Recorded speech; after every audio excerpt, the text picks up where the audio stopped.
gentlemen, our today's lecture topic is alternate sources of energy. India is a diverse country with a population of huge people, 130 crore people, and the energy need is thus very much huge in India. India is using 82.24 gigawatt energy per annum, and it is very significantly high. So by providing energy to these people, it itself a huge major challenge.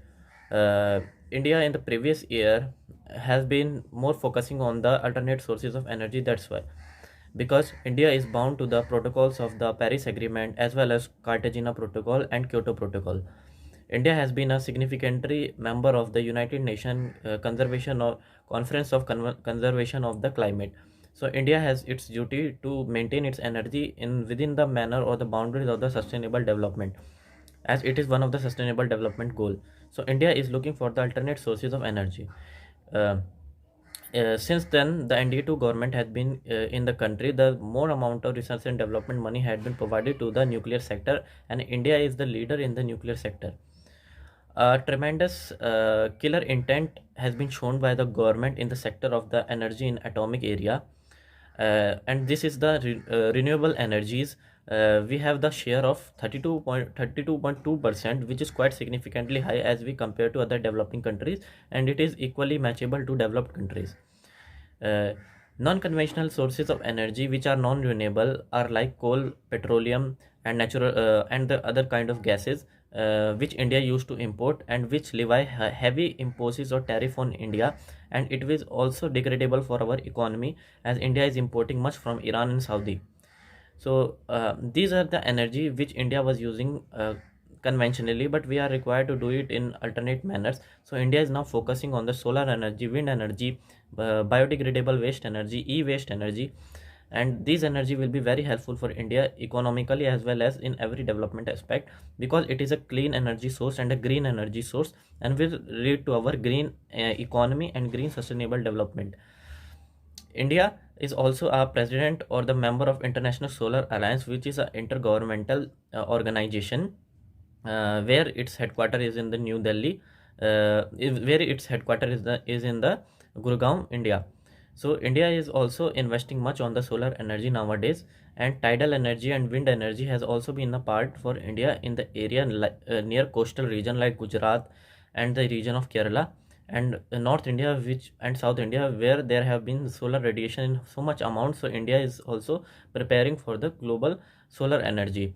The Chennai airport became the first airport to be wholly levy with the solar energy panels and run solely on the solar energy. So it is a great achievement for the India. Alternate source of energy is also nuclear energy, which shares is 4% now, but it is significantly increasing. India has an optimistic target of reaching 175 gigawatt of energy to 2022, and towards 2030 at 200 gigawatt of energy, so which will be very nearly be achievable. So long term and short term goal is that India is needed to provide alternate source of energy to each and every nodal offices on the village area of the rural area, and India should also focus on the hybridized vehicle as a scheme under faster adaptation of the hybridized vehicle, and invest more in the research and development of solar energy and promote entrepreneurship. Thank you. Jai Hind. Hello friend, today my lecture topic is alternate source of energy. The pace at which we are using the fossil fuel and generating the large number of the large carbon dioxide into atmosphere harms our world. This is not only the work of one country, but it is a cumulative way through which we can achieve the greener and the safer life and protect our earth. India is the fourth largest country in the world who use about 36% of energy, renewable energy, which is about 360 gigawatts of energy. Also, the per capita consumption of our energy of our country is also too less. What are the things so that we need the renewable and alternate source of energy like nuclear energy, solar energy, wind energy, thermal energy, and biogas plants as well, since it provides more sustainability and also causes and generate large number of the employabilities for our youth. What are the steps taken by our government to promote the renewable energy program?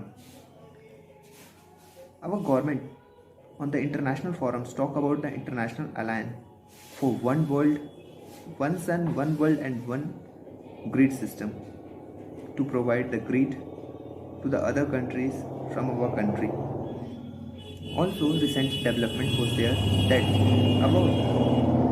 there was a world largest renewable park which was recently inaugurated by our Prime Minister in Gujarat of 30,000 megawatt.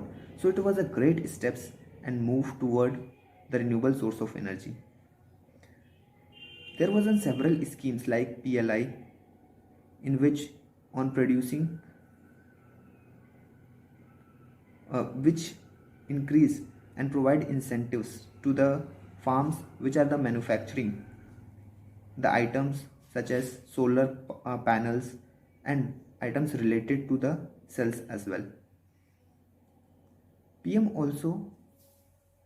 Government also concerned about the farmers and provide the schemes named as PM Kusums, which provide solar enabled water pumps to the farmers, and its aims to provide about 2237 megawatts of supplies through it to the farmers. Some of the disadvantage which the renewable sources are facing is they are the more expensive than the conventional form of energy, but it's safer. Also 24/7 supply of the solar is not till yet, as this leads large amount of investment and the infrastructure building should be necessary. So large amount of investment should be there. In the conclusion, I would like to say that it is a very important for whole world to come together and fight against the climate change and to reduce the carbon footprints in a country as it's harmed the whole world. Thank you.